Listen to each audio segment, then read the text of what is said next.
Welcome to this presentation of the Paper Street Podcast. Welcome to Late to the Party, a program on the Paper Street Pictures Podcast Network. Your hosts for the following are myself, Shawn Talley. Joining me as he does, a fellow member of the Paper Street Pictures production team, a man who has no attachments, who has nothing in his life he cannot walk out on in 30 seconds flat if he spots the heat around the corner, Mr. Cameron Burns himself. How goes it, Cameron? First of all, I love my cat far too much to ever leave my cat. So that would be my Achilles heel that would send me to prison. But it's going good, man. My back hurts a little bit because I'm now very old and I can't sleep or walk without hurting my back. It's hell getting old, Shawn. I don't recommend doing it. I thought it was because you were carrying Paper Street and this podcast on your back, sir. Well, from your lips to God's ears. Oh, no, that's me. At least the podcast. You're actually carrying Paper Street at the moment. Thank you for all you do, sir. Yeah, we're talking about a movie that's near and dear to me. I know you are a fan of it too, and I'm sure you're itching to revisit it. But you want to give folks the explainer on this episode, which will be about heat, but what Late to the Party itself is about. Yeah, listen, folks, you guys know the drill by now. We find someone that we like, someone that we think is a learned film goer that we want to have a conversation with. We ask them what they haven't seen, what big movies is kind of in their blind spot, and everyone has them. It's just a matter of time, and there's just not enough of it to see every movie. So we bring them on, we ask them why they haven't seen it, they give their best excuse, and then we send them on their way to spend 3 hours watching Heat and or whatever movie we're talking about on said episode. And then we reconvene on the other side. We talk about the movie, whether they liked it, how it landed for them, and then just general thoughts on the experience, and we have a conversation about it, and hopefully you're entertained and we don't offend anybody, and then we all go home.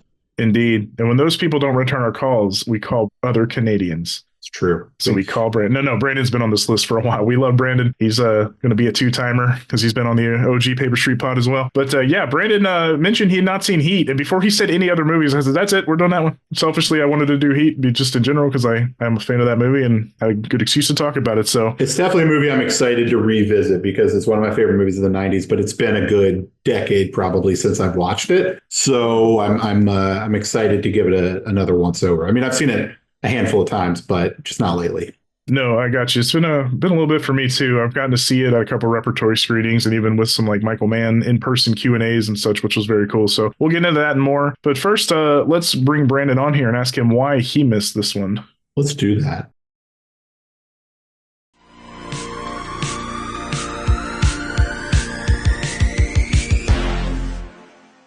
And joining us for this installment, he is a filmmaker, and we do mean filmmaker, a writer, producer, editor, visual effects artist, coordinator, I'm learning too, who's directed features including The Puppet Man, Superhost, Z, and Stillborn. He's our third or fourth favorite Canuck, but I will say maybe the first of our friends of the Great White North to join our exclusive guest on both Paper Street branded podcast club. He's Mr. Brandon Christensen. Brandon, thank you for joining us here. No problem. Thanks for having me. I'm excited. Hey, buddy. What's up? Not too much. We're going to talk about some movies. Yes, we are. Big hole in the library of films that I've seen. I don't know how I missed this one. Yeah. One more thing about our guest, Brandon Christensen, has never seen the 1995 Michael Mann film Heat. I have to be honest. This one shocked me. Some of the ones we've done weren't so surprising, but this one shocked me. How exactly does that happen? I honestly don't know. I mean, my wife grew up not really having a TV, and even she's seen this movie. Like, she hasn't seen anything. And so when I told her that this was happening, she once again reminded me that, like, she's been, I own it. I own it on Blu-ray, and I have the digital copy on iTunes, and I still haven't watched it. So when you guys reached out late last year or whenever that was to do this, I was like, all right, I'll hold off and wait. And so I've just been waiting for a fair bit now. It is funny how everyone has those handful of movies that they've owned for like a decade, but they've never watched. I think I've had the Serpico DVD for roughly 20 years, and I still have never seen Serpico. That's funny. I own it and also have not seen it, Cameron. That's funny. Let's do a podcast on that. There you go. A lot of times, Brandon, what we do is at the very end of the show, we'll say, like, what are some of your larger blind spots? And we will get to that on the other side. But because this is a specific one that, again, even your wife, who grew up in the woods with no electricity, has seen this film. I know it's a long one. That could be a reason you avoided it. But because it's Michael Mann and he does have like a bit of following and people just like him the way they do like a Tarantino or a P.T. Anderson, people like that. Are there other Michael Mann blind spots you've missed? Yeah, I mean, there's just blind spots all over the place. I've got 3 kids and I coach baseball and I'm making movies. It's like my movie watching time keeps getting more and more limited. So that, every year there's more and more falling into the cracks, and it's unfortunate, but I gotta kind of it's a delicate balance, and there's no excuse for this one for sure because it's almost 30 years old, but I don't know. It's just there's just so much now that it's hard to keep up. And so when you've got, holes like this one, it's like, do you go back and watch those and catch up, or do you, focus on the stuff that's happening now? And I don't know. It just kept falling further and further behind. And I mean, Michael Mann's a great director. He's got a cool style and everything. And I'm sure there's a bunch of movies that I haven't seen. I haven't seen Miami Vice, so I guess we can do a follow up on that one. Have you seen Last of the Mohicans? Yeah, but a long, long time ago. Okay, that's the other. That and Heat are the two that like immediately come to mind when you talk about Michael Mann. Okay. Those two, I would also argue, Thief and The Insider are ones that when people talk about like his oeuvre, right, certainly brought up, and even Collateral to an extent too. Collateral is great. Yeah, I definitely saw that one, so we're good. Okay, so you kind of know his vibe a little bit in the style, like you said. So okay, I would argue. I mean, there's debate on this. I don't know if Heat is necessarily his greatest film. I do think it might be his magnum opus, and it is a masterpiece. I will take. Wait. What is his greatest film if not Heat?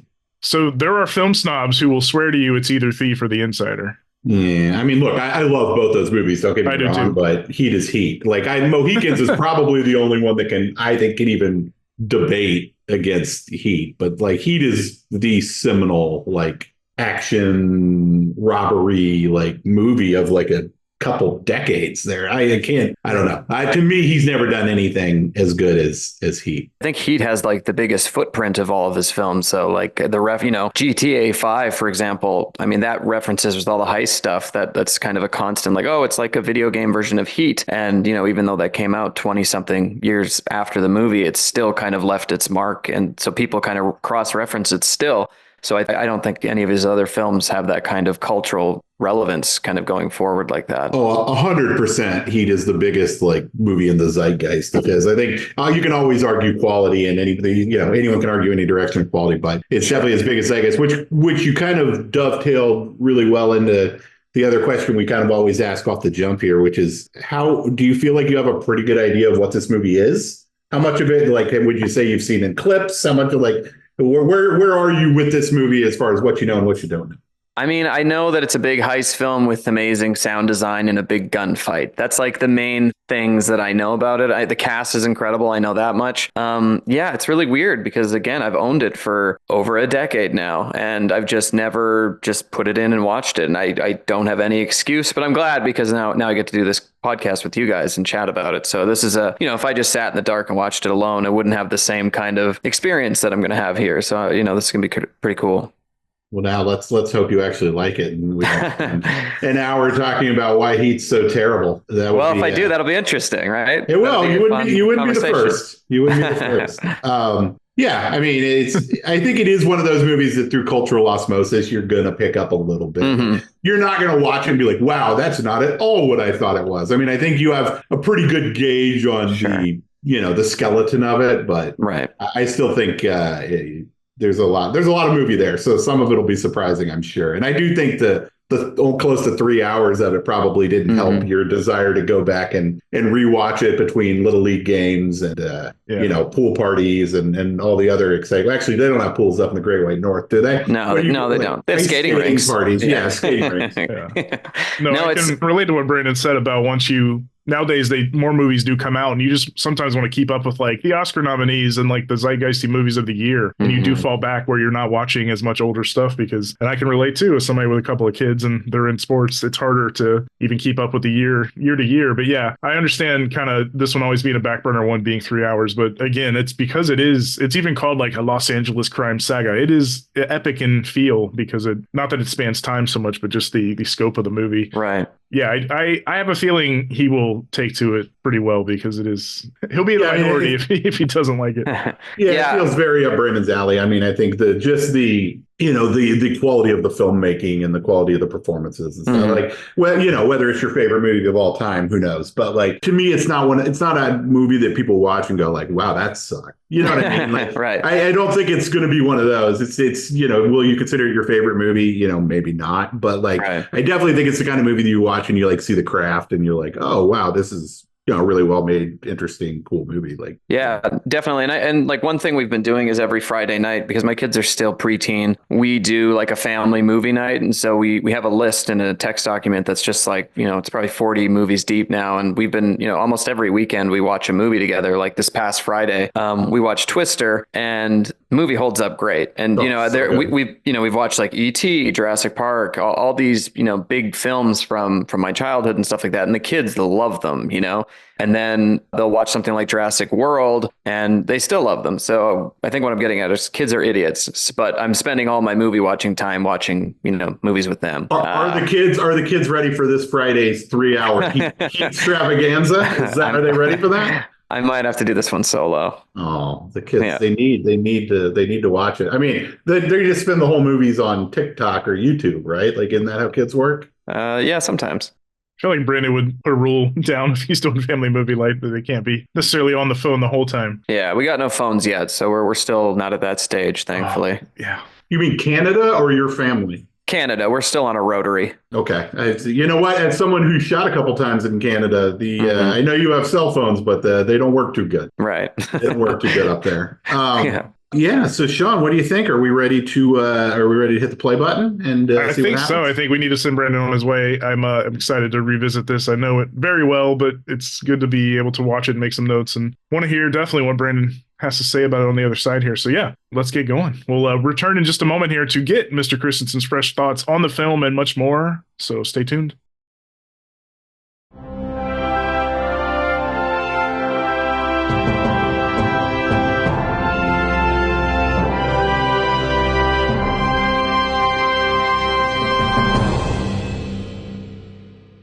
Hey there, welcome back. What was mere seconds for you, the listener, was a good deal more for us. When we last left off, our guest, Brandon Christensen, had not seen Heat. He was late to the party, but at least he made it. And we welcome him back, a more cultured individual, a more learned film viewer now. Someone who, I'll say it, has a great ass. And Cameron's head is all the way up it. But no, Brandon, now having seen Heat, are you feeling any or all of those things now?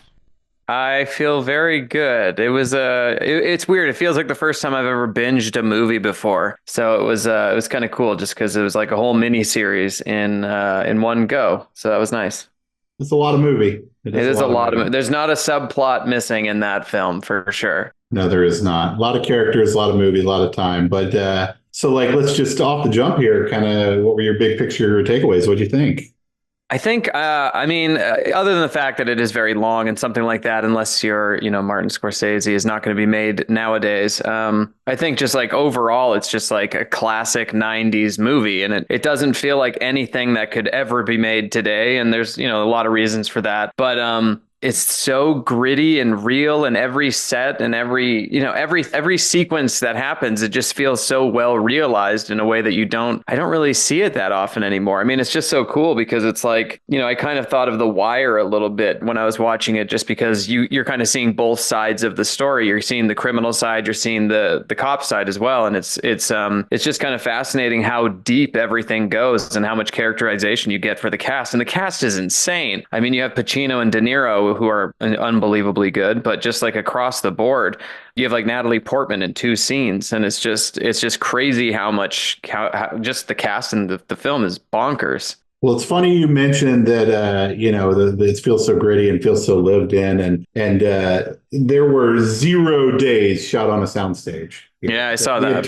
The entire movie was shot on location, which in Los Angeles, holy crap, I can't even imagine the challenges with some of that. Just the travel, 85 locations, 100 and something days. Like, it's pretty insane. But normally we talk about the cast later, but since you brought it up, it is a crazy cast. And you get these heavy hitters who show up for like 2 scenes and just maximize those scenes, chew the scenery, and then just kind of move on, like Dennis Haysbert, who pops up as kind of the the newly tagged in driver, and he gets so much accomplished in so little amount of time with that role. It's crazy. But yeah, I mean, it's a real who's who of the 1990s in this movie. And also, I love that the 90s was a world where Tom Sizemore could be the fourth lead in like the biggest movie in the world. It makes me so happy.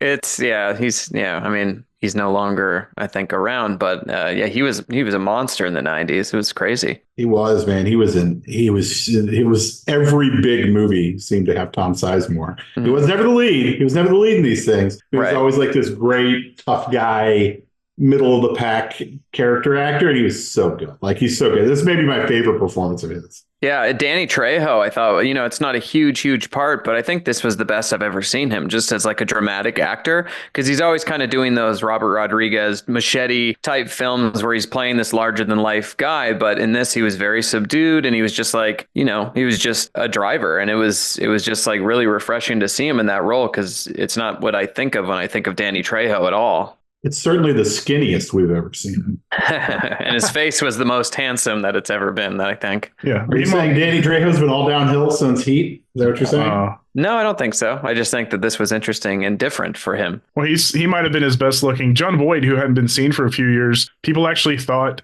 he was like looking that bad because he kind of had some makeup on the face and the jowls and all that.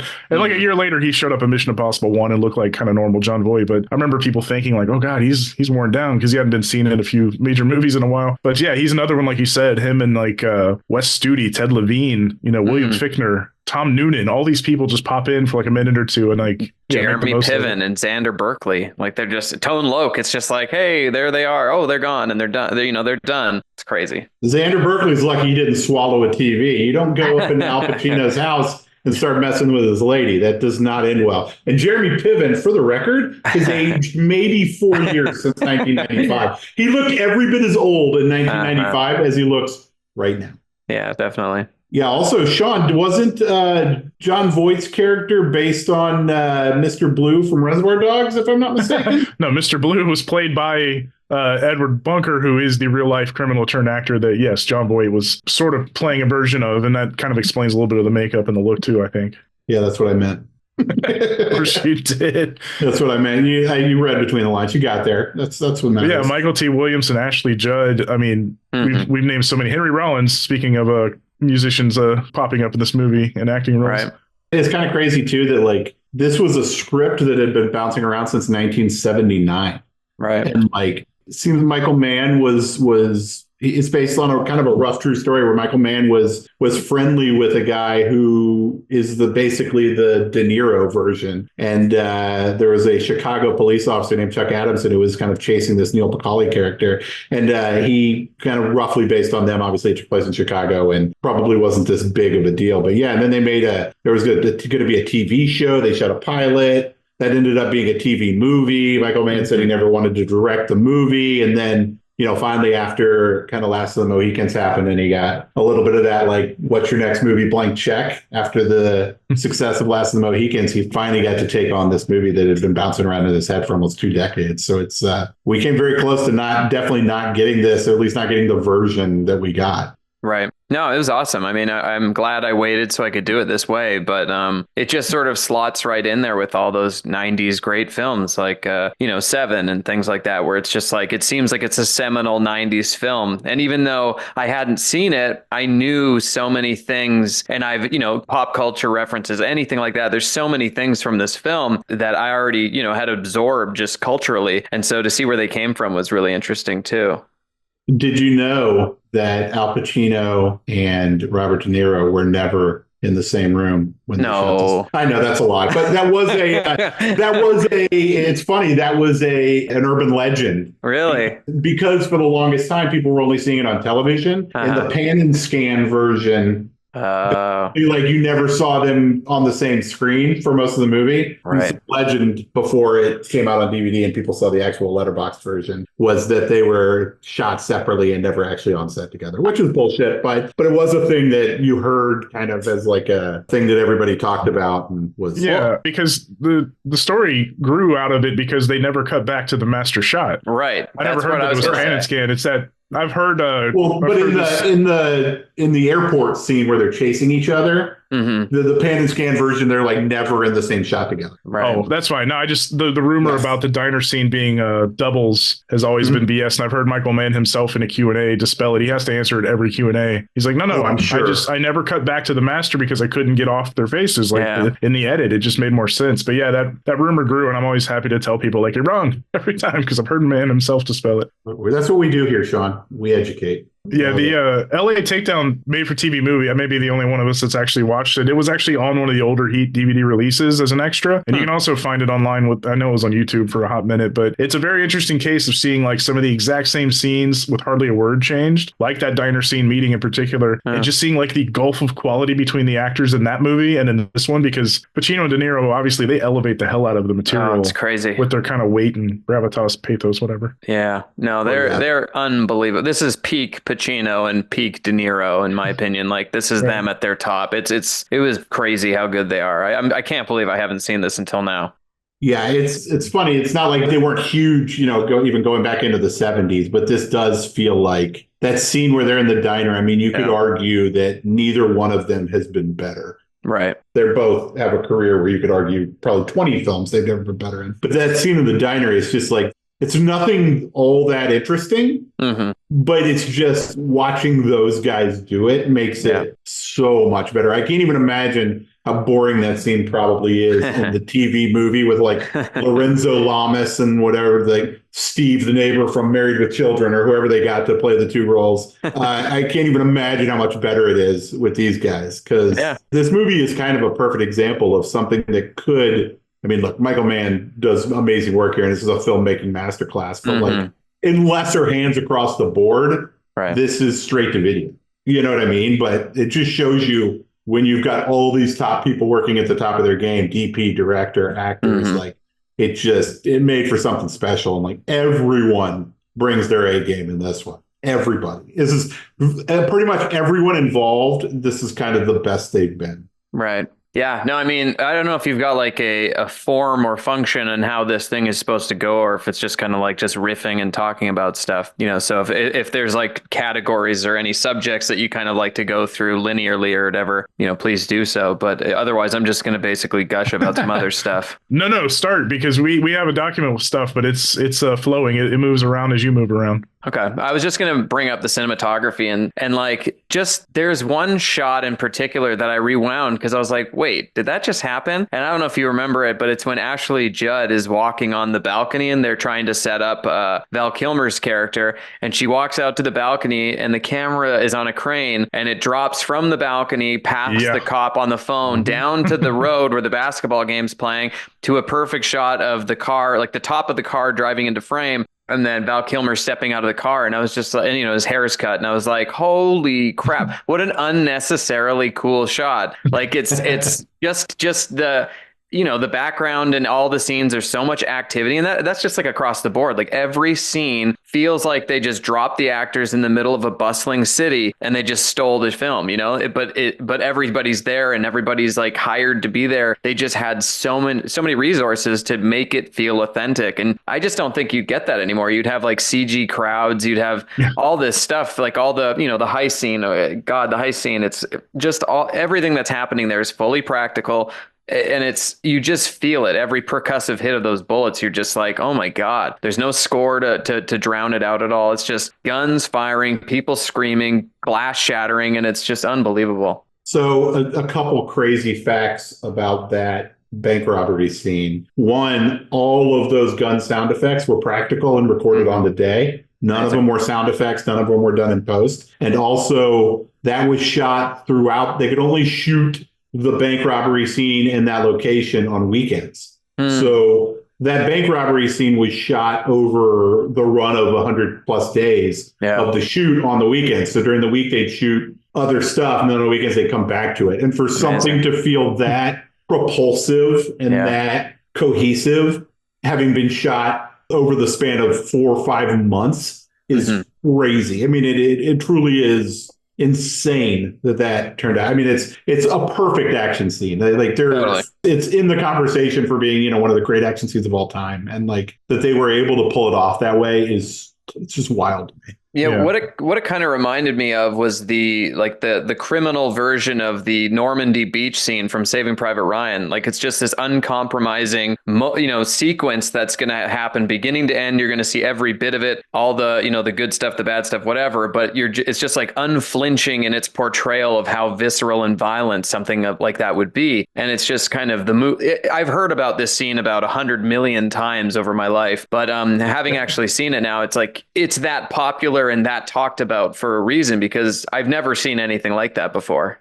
No, agreed. And it's funny you mentioned the enormity comparison for the Private Ryan scene, because they legitimately show this clip to Marines and infantrymen because it's so textbook in its defense, even though the irony is it's bad guys employing it on cops. But, right. Yeah, like they're so proficient. And to your point about just unnecessarily cool shots, like I think an underrated shot during that sequence is Chris Kilmer's character firing both directions, dropping, properly rapid reloading, popping back up and firing again. Like there's little things So like cool. that are so good. They show that. Sorry to cut you off there, Brandon. Nope. They show that scene to infantry people as like the perfect reload, and Val Kilmer is supposedly very proud of that. Yeah, sure. They spent months. Obviously, I mean, you probably realize it's just watching it, but they spent months. The bad guys spent months with actual bad guys and bank robbers and people who had been caught with that. And then the cops spent a bunch of time with cops. So these guys Michael Mann is notorious for that kind of attention to detail, and this is probably the apex of that. And but yeah, that was like literally shown to like Marines as like the perfect drop and reload.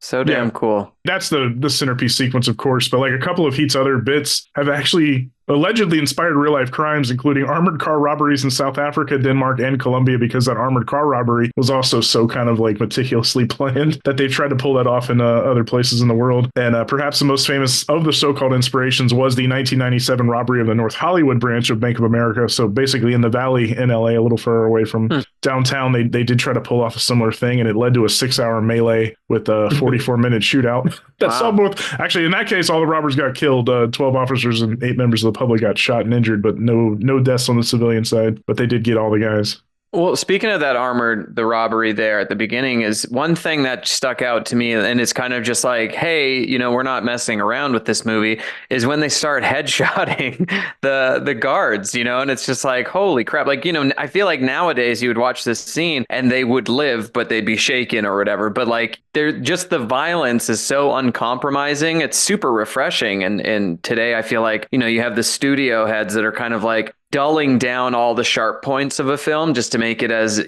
charitable to every audience as possible. And this is just like, I don't care. I'm going to kill these civilians because why not? We're bad. And it's awesome just to have bad guys be bad and not have that kind of just softness in the background. It's just like, yes, this is a brutal group of people, and this is what they're doing, and they're going to deal with the ramifications of it and whatever. And I don't know. I don't watch enough. I think it also did a really good job. Like, so in a movie like this, one of the tropes that kind of annoys me is the whole, like, the new guy's a wild card and looking to kill somebody for no reason and gets us in trouble. Like, that's the thing we've seen in a million different movies, and it does this here. But what's interesting about the way it happens here is it is used to inform character. And like, you see immediately that these guys adapt and adjust and do the right thing. Well, I mean, the right thing in the sense to cover their own ass. Right. They kill the rest of these guys, not because they want to, and then they're upset about it. And like, it doesn't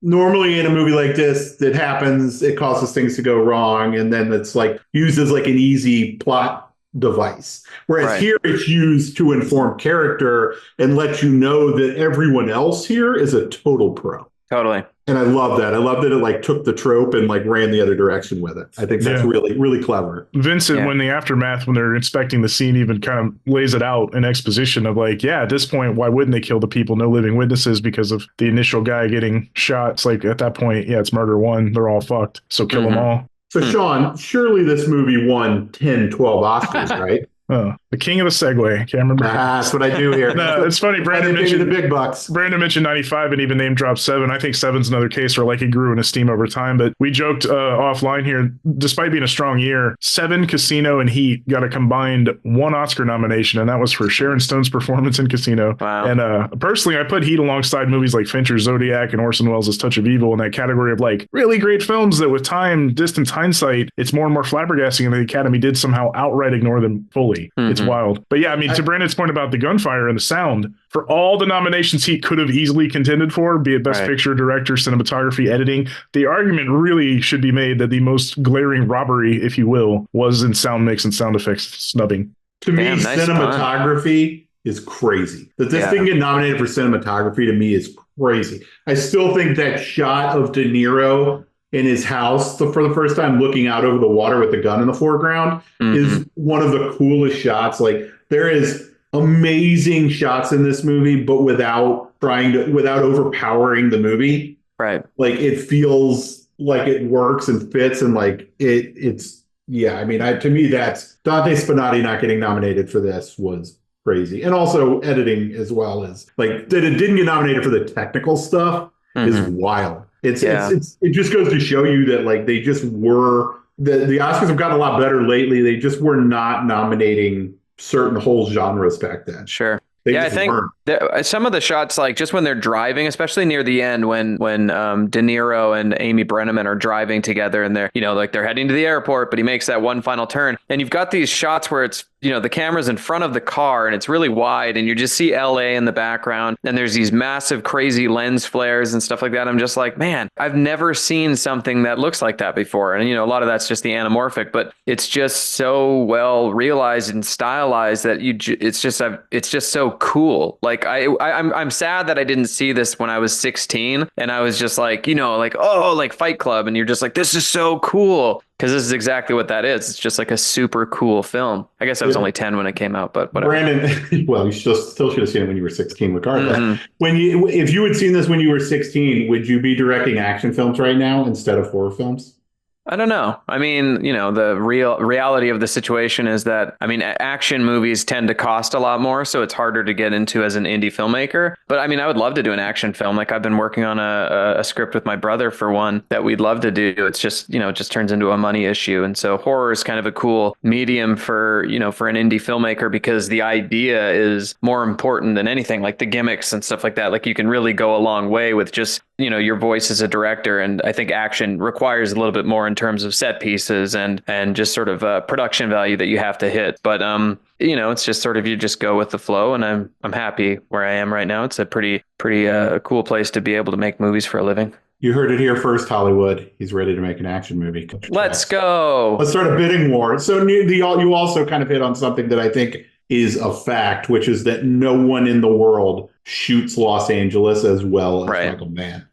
Between Collateral, he is a master at visualizing Los Angeles on screen. Like no one's even close, in my opinion. And it's not like the LA that you think about. It's not Hollywood. It's not the glitz and the glamour. It's like the rough and the streets and the actual places that people that live there know, which I think is really cool. Because you watch like Once Upon a Time in Hollywood and you're getting kind of that, you're remembering Hollywood for what it was. But this is just such like a slice of this period of time there. It almost feels like it's New York with how it's done. It's just, you don't ever really feel like it's the LA because it's not the LA that movies normally show. Yeah, New York's often like the cliche of New York's its own character in this movie because New York is such full of character, and LA hardly does feel like a character in a movie. Right. But to Cameron's point, Collateral and Heat are great examples of LA as another character in the movie. Yeah, absolutely. So we talked a little bit about the cast, but there are a few little trivia points here. Obviously, Al Pacino played Lieutenant Hannah. It's hard to picture anyone else in that role. Obviously, pretty much everyone in Hollywood wanted it, but we came very close to Harrison Ford playing that role. Not sure how that would have looked, but it would have been interesting. Similarly, with De Niro's character, Neil McCauley, we came really close to Mel Gibson playing that role. Would have obviously been a very different movie with Harrison Ford and Mel Gibson, but probably would have been pretty good. Val Kilmer was always the first choice. It looked like he wasn't going to be able to do it because of Batman. And his role was actually offered to Keanu Reeves, but then And well, first it was offered to Johnny Depp, whose fee was too high, and then they offered to Keanu Reeves, who was going to do it for a minute, and then Kilmer was able to make it work, and they brought him back in. So some really fun casting what ifs with this movie. Also, Don Johnson was basically hired to be the backup if either Pacino or De Niro fell through. It's weird that you even would do that in a movie, but he was basically like just kind of sitting in the bullpen waiting to be tagged in. Listen, I like Miami Vice, but he was never the greatest actor. I think he's gotten better with age, of course, but I can't see anybody named filling the roles that they did. But yeah, I mean, Reeves went as far as like there's footage of him doing, test runs and stuff. And I think he was just straight up showing the door when Kilmer made his schedule available. Man really knew who he wanted. I'm glad he got his first choices for all these for sure. It's hard to think of a movie with all the names we mentioned. Yeah, I mean, you watch this and this again, it's like peak Val Kilmer. I mean, when was The Saint? Was that 97? Yeah, he kind of hit a second wave after this movie. Yeah, and it's just like it was 97. Nice call. Okay, wow, I was just lucky. But yeah, I mean, he was just kind of like on top of the world, and then he's had all these health issues and things like that. But for a time, he was just like the guy, and you watch him, and he's so good, and it's unbelievable. And it's like he could do comedy, he could do anything. It's such a bummer and such a loss for just like entertainment because he's just such a movie star, and it's great to see him in a role like this. Yeah, it's funny. He was a huge movie star, and I think one could argue that, he did, The Doors in 91, True Romance in 93, Tombstone in 93, Batman Forever, for whatever you think of that, in 95, and then Heat in 95, and you're like, wow, this dude is on top of the world. And then right after that, it's The Island of Dr. Moreau in 96, Ghost of the Darkness in 96, The Saint in 97, At First Sight in 99, and by then he's gone. Red Planet in 2000, and like, this really was kind of, there was no higher Val Kilmer than this. Maybe Real Genius, but yeah. Well, the 80s, that's a different story. Different guy in the 80s. Top Secret and Real Genius both. Totally. But yeah, his presence is missed nowadays in movies. He's always solid. 100%. So we also, a couple more casting people to talk about. Somehow Diane Venora, an actress I've never heard of, managed to play Justine Hanna, Al Pacino's wife in this. So good. She is very good in this. I don't know her from anything else that I can think of. She pops up in Mann's The Insider also, but she did not have a lot of her career went to television shows and did parts on drama series. It's a little surprising she didn't get a big bump from this. And also, we have not one, but two friends of the show from this movie. Obviously, the obvious one is Robert De Niro, who we did a previous episode about Raging Bull, but also Kevin Gage as the maniac Waingro. He had a bit of a blink and you miss it role in Monster Squad, and now this. Yeah, we never did bring his name up with the Monster Squad episode with Farrell because he was on screen for 8 seconds. But yes, very memorable part as Waingro in this movie. Yeah, he's great in this. He's really, really good. Also, Ted Levine. I don't know if Ted Levine has been brought up here at all, but he's super good in this. I love him in this. What about Hank Azaria? What a character he plays. Just when he gets mad when he brings Justine Hanna into, with their kid, and he's just like freaking out and getting pissed off, and then the other cops gets mad at him. He's just like throwing a fit. I'm like, Jesus, what is happening right now? It's so funny. Yeah, it kind of feels like Hank Azaria didn't totally know what movie he was in. Yeah, like he only got the script pages for his role, right? So when he saw the movie, he was like, "Oh, that's cool." No, it adds character. It gives it some texture. It does. It is funny the way Michael T. Williamson. I'm a huge fan of Michael T. Williamson. It is funny how Michael T. Williamson just dumps on him the minute he shows up. It's that made that scene, which could have been such a standard generic scene, so much better. Yeah, no, it's great. You just remember it. I wouldn't remember it if it was straightforward, just like 100%. So yeah, this movie's top notch.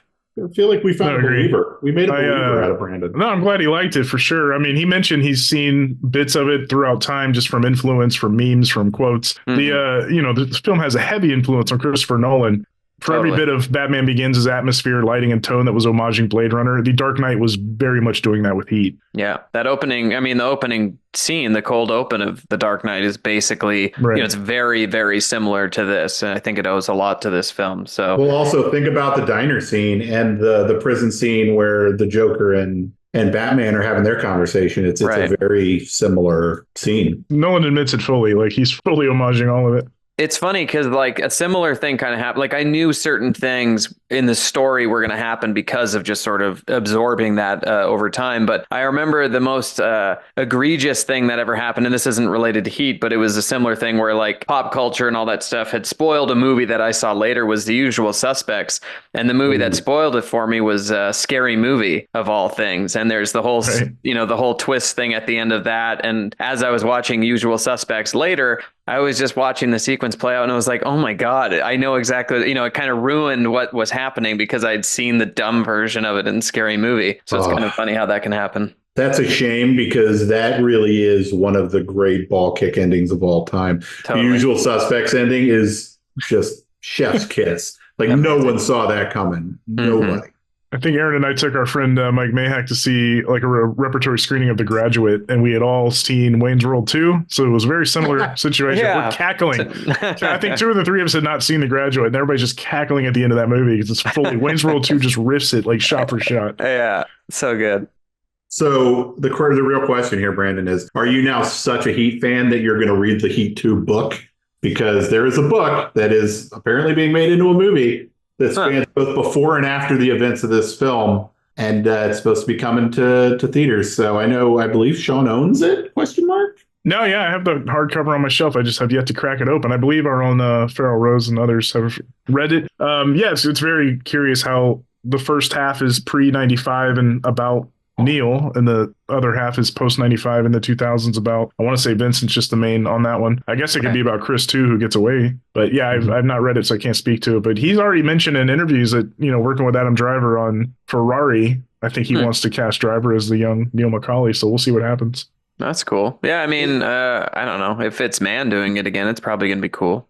I have a little bit of a look. Far be it for me to question Michael Mann, but I'm still a little confused how Val Kilmer really got away there. Yeah, that's funny. Like, do we not have a picture? Well, it's 90s technology, man. Yeah. You can do it. You can't do anything. And that was one thing that really stuck out to me while watching is not only the fact that it's all like CRT TVs everywhere, but they're not they're not screens added in post. Like they had everything in that movie. There's just like random shots where the cops are sitting in a room and there's like interrogations going on screens. And it's like, they have to go and they, pre-record all this content and put it on these screens so that they can be playing during the movie. And it's just so different than how movies are done now, where they're just like, okay, we'll put something later. And the post-production side becomes so much bigger because you have to fill in all these blanks. But back then, like everything was done in prep and all the money was done and everybody, you had all these pieces so you could do it practically. And that's got to be such especially for the actors, just to be sitting in a room where everything is existing in the universe that you're supposed to be in, instead of being like, oh, there's some green paper in this picture frame over there. We're going to put a picture of your dad there later. It doesn't matter. Just pretend your dad's there. Like they could actually be in these spaces and really kind of being these characters. And I feel like a lot of that's been lost to the way that we do movies now, where it's so post focused. 100%. I agree with that. I think you can't make a movie like this and have it feel this authentic if you're doing all that stuff in post. It's just really, really hard. So I think, yeah, it's kind of filmmaking of a bygone era, but I hope some of that can at least come back at some point because they don't make them like they used to. Yeah, I mean, you look at like, something like Seven, and then you look at something like The Killer, and, both incredibly cool movies and they're very slick, but just the filmmaking process feels so pristine now with like The Killer, whereas like this film, it's very gritty because everything's real. And then, in The Killer, it feels everything is so technically perfect that it just feels like a product that was created rather than these real breathing scenarios that they just happened to capture while it was happening. I think that's what's so cool about the cinematography is it's the imperfections in it are also very cool too. Like you've got these two cops talking across the bullpen and you have extras or background just walking in front of them and standing in front of them, but the conversation's still going and it makes you just feel like you're in this space and it's so busy and bustling and you're just sort of like peeking into this conversation that's happening. And that was really interesting too. I said it before, the sense of place in this film is unbelievable. Absolutely. So did you have a favorite line in the movie? Did you have a favorite memorable line or line reading or anything like that really stood out?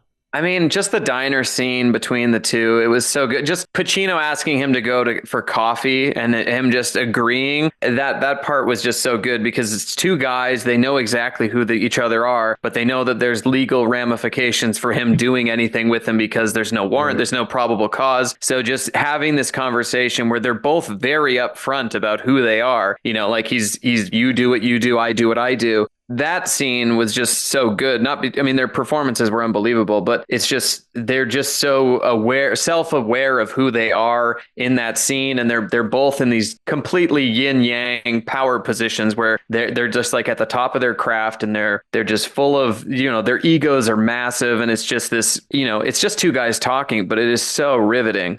Right. Yeah, and it cements that they're two sides of the same coin. Totally. Bold enough to take each other up on it, and have the conversation to feel each other out because they are both like peacocks, alphas. It kind of reminded me of The Wolf of Wall Street when you have Leo on his yacht talking to Coach from Friday Night Lights. I can't think of his name right now. Coach Taylor, and they're just having this conversation, and Leo's kind of like trying to ply him with alcohol, women, all that, whatever, and he's not buying any of it. But then at the very end, Coach Taylor's just like, say that again, like one more, and he's just, the whole scene flips at that moment where he's just like, I'm not this guy that you thought I was. I've been sizing you up this whole time, and the whole, Leo gets mad and kicks him off the boat, and it just turns into like a screaming match. But it just has that same kind of vibe where you just have two characters feeling each other out, and it's just so cool. It's just, I mean, I can't imagine being Michael Mann and having those two guys and just putting a long lens on them and just watching them and just, on the monitor. And you're just like, God, like there's no one else that could do this better. Well, that's the smart thing that Michael Mann did is he didn't get cute and he didn't overthink it. Mm-hmm. Like you said, he just put a lens on both of their faces and got the fuck out of the way. Right. And the shoulder on both of them and kind of. Then that just made it work. But unfortunately for you, the correct answer for favorite line reading is because she's got a great ass. Because she's got a great ass. That whole great ass diatribe was made up on the spot by Pacino, and whose character, by the way, in the script, although it never really made it to screen, in the script he was a coke addict. And while we never really see that in the film, it explains some of his more Pacino-esque outbursts. But yeah, the whole great ass thing was made up on the spot, and supposedly they had some trouble not laughing while that was happening. Those were his areas real reactions. Like, what the fuck? Yep. Yeah, that wasn't just the 90s Pacino, because you could argue like his whole voice changed sometime between the 70s and the 90s, and he got the more guttural kind of gravelly voice, and Scent of a Woman's where it really took off, it feels like. But there was a legit reason for his kind of outbursts all through this movie. I don't know if Mann said he ever shot it, but it was scripted that you'd see him doing cocaine. Yeah, that's cool. But surely didn't help his home life, which, as we know, was not going very well. Rest in peace, Xander Berkeley. He passed? No, I meant Pacino probably killed him 2 days after this movie ended. I gotcha. Yeah, I don't know. I mean, do you guys have any like least favorite parts of the film? Because I have one that I thought it didn't really seem to. It was just like kind of melodrama for melodrama's sake. But it was the Natalie Portman found in a tub sequence. I didn't think Pacino was terribly great in that scene. Like his reaction was just kind of cold, even when he got to the hospital with her. But I did really like him telling the doctors what to do, like, get a respiratory therapist, whatever. And he's sort of telling the doctors and the nurses what they should be doing. That's just how good he is. I like that part a lot, but I felt like finding her, I think in general, really I don't disagree with you. I think in general, a lot of the family relationship type stuff, even though somewhat necessary for the movie, doesn't totally always work. It feels a little ham-fisted sometimes, and a little like it's not given enough time to really. I think the De Niro and Brenneman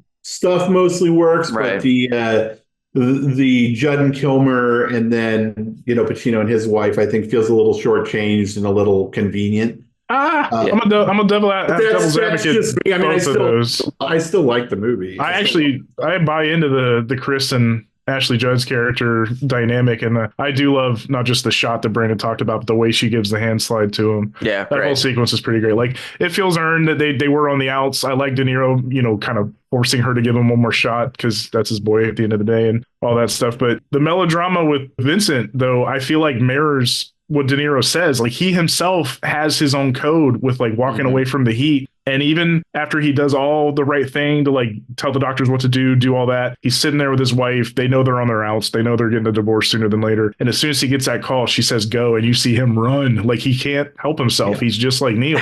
He's so driven. I feel like thematically that still plays and it still works. I think my biggest, I guess, thing with the movie is I feel like there was a better way to stick the very ending. To me, so we talk about memorable lines. A guy once told me, don't let yourself get attached to anything you're not willing to walk out on in 30 seconds flat when you feel the heat coming around the corner. That's kind of the most plot necessary quote in the movie. It's like, it is the movie. That line is the movie. And to me, I think instead of the stuff with Waingro where he goes back to kill him in the hotel and ultimately that's kind of his downfall, to me, I think there's a more interesting version. Again, far be it for me to tell the master, Michael Mann, how to do his job. But I think there's a more interesting version where he has to make a choice where he's either going back for Amy Brenneman or he's away scot-free. And because he couldn't walk away from her, because she was so important to him that he had to go back. And that ultimately, like, that relationship finally being a thing that he can't let go of ultimately is his demise. I think that felt like what was being set up. And ultimately, like when he walks away from her, while I think it's a cool scene, I think it does fly a little bit in the face of what seemed to be being set up. So I think there's a better version of how he ends up in trouble where he like tries to go to her and Pacino realizes that. I'll let Brandon respond because I'm a devil's advocate of that too. Yeah, I mean, I don't know because their relationship was kind of toxic to me. I didn't think, him chasing her in the long grass and tackling her to the ground and kind of forcing her to stay his little side piece. I didn't really buy that much of their actually romantic relationship. So it didn't bother me too much because I thought she was great. I just didn't think that their relationship was incredibly well realized. Like I wasn't rooting for them by the end. I didn't really care when he ran from her. It didn't have any emotional impact for me. Whereas I thought Justine and Vincent's relationship was a lot more real and there was a lot more to it. And just this interesting stuff with Xander. It was such a fully realized relationship just through the subtext of it. Whereas it was kind of like the movie was like, hey, Edie, this character, she's important to Neil. And you just remember that she's very important. And it didn't really make sense why she would be that important because I agree. And I see why. And that goes to my kind of a belief that was a little bit shortchanged. Like the relationship stuff was a little bit shortchanged, but I feel like it felt to me like the point of the movie was he finally had a connection and he finally had this thing and he was kind of becoming like that was ultimately his kryptonite. Like he became attached to someone. Like it felt like that was his character. That should have been his character arc, right? Like right now he doesn't really have a character arc because he ultimately didn't change. And for me, like, I feel like there's a more, in my opinion, a more interesting version where that relationship is handled a little bit better. And then at the end, he chooses to go back, and ultimately, that's what gets him. Well, hold on though. There's a couple layers here. So his kryptonite is he can't let the guy who fucked him go, not the relationship, because he did. But see, that feels less set up. But hold on, he's driving away. He's driving south, and he thinks he is getting the girl and getting away. He did the one last job. He actually did it, and he is choosing her in a sense, whether it's altruistic or he truly loves her, or if it's working for now. He did make that choice. It was the Waingro phone call from Boys, like I got him if you want him. That's what he couldn't let go. And basically he didn't do the heat move though until Pacino was on his ass running at him at the airport. He had to do the heat move then. So I don't know. I still think again thematically it still worked. I would have set it up differently, but my opinion is I would argue that the movie, the first 2/3 of the movie, sets up the ending I'm kind of pushing for in a way that like the first 2/3 of the movie tells me that this is a really smart guy who doesn't take chances and would walk away. Like everything I saw, in my opinion, you guys are smart and you're seeing it differently, and I get that. But like everything I saw leads me to believe that this is a guy who has been too smart the rest of the movie to walk into a hotel where he knows there's heat just to kill this guy. Like to me, that feels more far-fetched than him going back for this woman that he cares about. Like it feels less set up and more far-fetched. Yeah. But again, I love. You also remember he thought they got away with it. Even Pacino at a minute's like, oh my God, they're gone. He's gone. Like we screwed it up. Like he did not think they were on his tail at that point. He had no reason to. it worked out. But he knew the minute he was in the hotel, he could have turned around. Well, sure, yeah, he had to hit the alarm, the whole thing, but I think he thought he could easily walk out and jump in that car. I just think there was an interesting thing that they kind of set up and didn't deliver with the don't have anything you can't walk away from. And then he finds something worth not walking away from, and then he walks away from her, which is interesting in itself, but it just felt, I don't know, it just Neil's got a little Michael in him too. The action is the juice, man. The action is the juice. Great line. I love that line. I do think that, like, it's not a bad thing that it didn't really lean either way into either of those, because if it did lean into, oh, you know, he goes after the girl and it's his downfall, or how he does it now, it's like, oh, he's got too much pride. He can't let this one guy, you know, slip through and not get his sort of just desserts. I think the fact that it does both is kind of interesting. It's just, as an experience, it's when you kind of sit back in a situation like this and you talk about it that you go like, okay, yeah, I could see how it could be more impactful if you leaned harder into either one. But the fact that it does both is pretty crazy. Well, it's funny. It's not that I have an opinion one way or the other. It's just that I felt like the movie set up better the ending I'm talking about. You know what I mean? Like, I don't like that he still leaves and keeps to his code. Works perfectly for me. I'm fine with that, but like I just feel like the movie like showed me that he was too smart and clever to fall into that trap. And like if he was going to fall into it, this girl seems the more obvious bait. I don't know. For me, it's a great movie. It's a nitpick. Yeah, for sure. But I still love the movie. It's definitely not terribly believable that once all, you know, the cops and everything are showing up, that he would continue to go after Waingro. Like, you know, the whole thing and standing in the hallway and with his back turned so that he would open the door and kick it in and stuff like that. Like, it kind of is a little bit incredulous. It's hard to believe. I don't think he would actually do that in this situation. He would probably get out of there because it'd be like, you know, it's the juice worth a squeeze. Yeah. But I think that's just, you know, that's where the action is. So it's that is why he's doing it, because it's not about getting caught. It's about doing what's right for him. It's just that's his code. So I don't know. It all works. Yeah, Pacino gave him too much credit. Pacino said he'd be gone in 8 hours, and they cut to De Niro, and he's like, "We're leaving in 22 and a half hours." It's like, wait, what? Wait, you get a better flight? Was it cheaper, or what happened there? Seat sale, no, baby. It's still a great movie. It's still there's small nitpick for sure. 3 hours of epic action and acting and everything. So it's a small thing, but that's always been a thing that kind of caught my craw a little bit. I do want to throw out it's a question and praise at the same time. It's the at LAX, do the lights actually go really bright when planes take off? Is that a thing? I've never heard of that. I've found some countdown of like tidbits and factoids, and apparently that is not the case. Yeah, they do not do like go brighter in the sequence the way they did that, but it was cool for the visual. Super cool. I learned that by reading that myself, because I was like, wait, they don't do that. Oh. And again, it's a scene where there's two guys going after each other. There's no music. It's just tension. It's sounds of planes going. It's the lights. It's all the stuff. It's breathing. It's footsteps. It's all that stuff.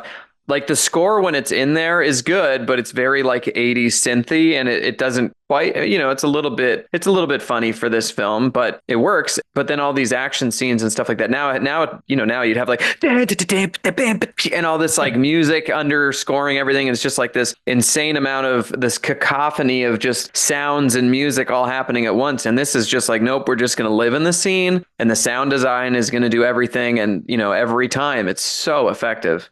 A cop movie that's done that in a recent decade was No Country for Old Men, where the score went completely silent during gunfire stuff, and it made it all the more kind of impactful in the theater. Totally. It's awesome. But yeah, agreed.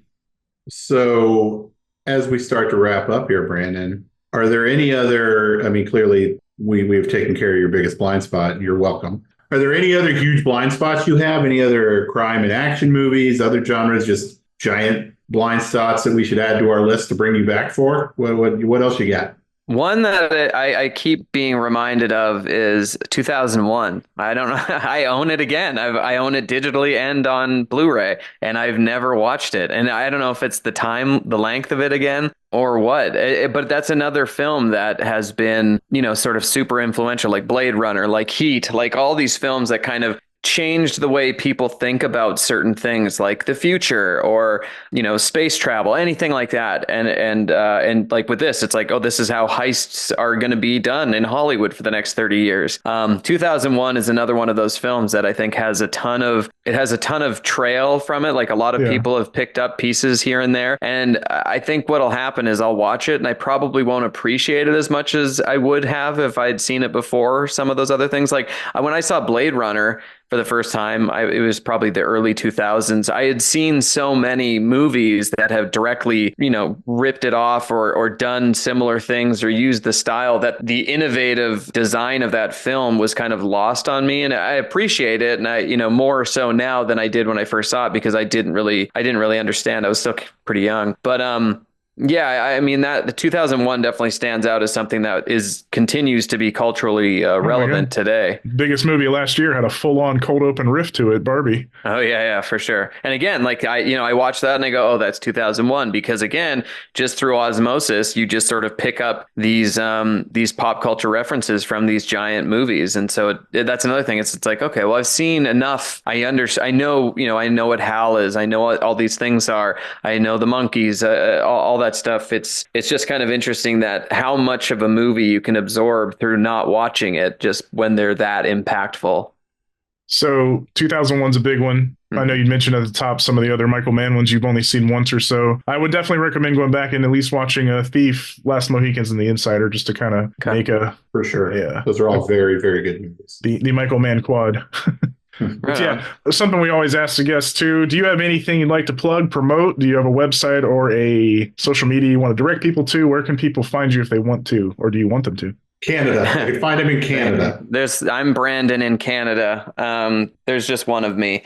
But no, I mean, I have Instagram. That's about the only thing I really use. It's the Brandon. At Brandon.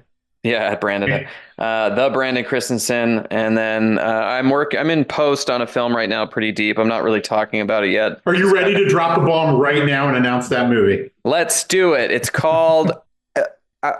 no, I'm not going to do that right now. Damn it. I thought we had him, Shawn. I know. But yeah, I'm in post on that, and then I'm in prep on another movie that's shooting in September. So I'm just sort of trying to balance a couple things at the moment. And I don't know about this movie in September. I need to find out about that off air. Yeah, should be fun. So then I can be the one to drop the bomb and announce it. No, well, that's awesome. And we're always excited to see any Brandon Christensen movie. The only guy who puts out movies faster than we do. So.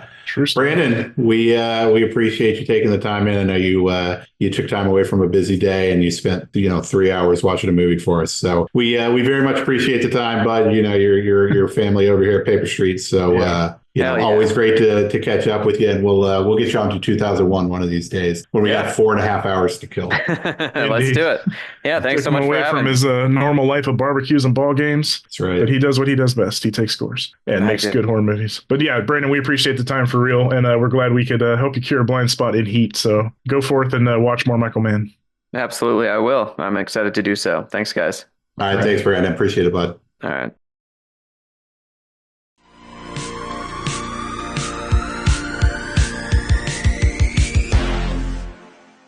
Thanks again to Brandon Christensen. How are you feeling, Cameron, yourself, after finally revisiting Heat for the first time in a minute?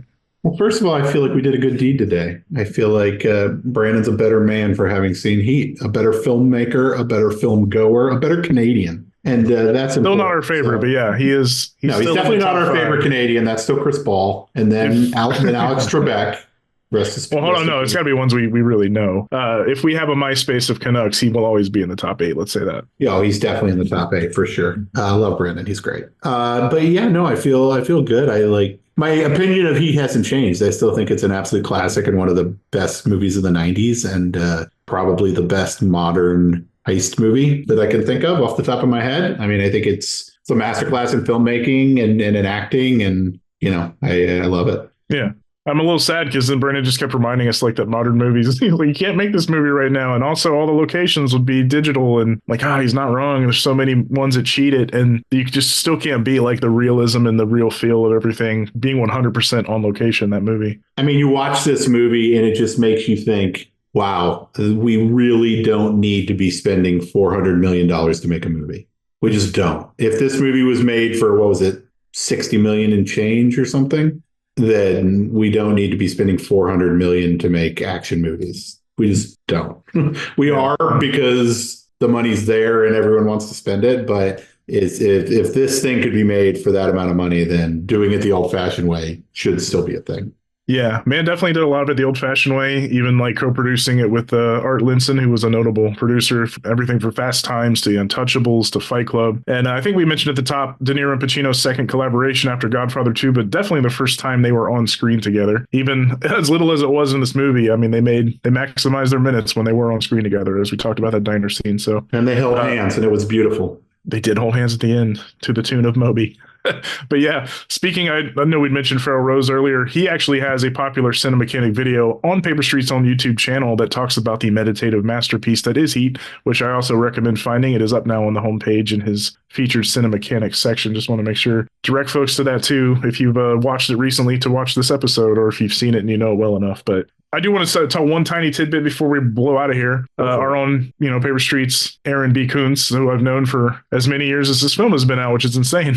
He and I took a friend of his named Pablo, who, and Aaron might have some details on this different than me because they're fudged over time, of course. But my recollection is this kid Pablo had never been to the cinema. We took him to see Heat in 1995. I want to say, how old was he? I didn't say his age. What did I say? I'm curious because he'd never been to the cinema. Oh, no, he was our age. Sorry. He was in our grade. How old were you? 15? I would have been 16.